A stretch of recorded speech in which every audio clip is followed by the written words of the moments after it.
قرلش عثمان series دیکھنے اور چاہنے والوں کو السلام علیکم۔ ناظرین، الجائے کے بارے میں کچھ دوستوں کا خیال ہے کہ الجائے کا کردار سیزن 5 کے آخر تک چلے گا، تو کیا واقعی کچھ ایسا ہے یا پھر آنے والی اگلی قسط میں ہی عثمان بے کے ہاتھوں سے الجائے کی موت دکھا دی جائے گی؟ تو دوستو، اس حوالے سے ہم آپ کو اپنی رائے بتاتے چلیں کہ چونکہ سیزن 5 کی اب 3 سے 4 اقساط ہی باقی بچی ہیں اور ان 3 سے 4 اقساط کے بعد میکجی قلعے کی فتح اور جنگ دیکھنے کو ملے گی، اور اسی دوران اس لومڑی کی موت بھی عثمان بے کے ہاتھوں سے ضرور دکھائی جائے گی، جبکہ میکجی قلعے کے کماندار کی موت بھی ہمیں دیکھنے کو ملے گی۔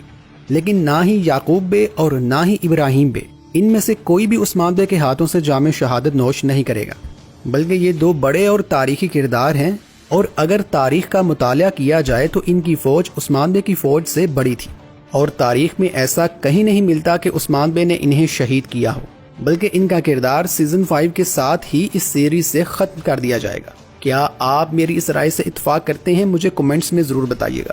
ویڈیو پسند آنے کی صورت میں اسے لائک کرتے ہوئے چینل کو سبسکرائب کر لیں۔ اللہ حافظ۔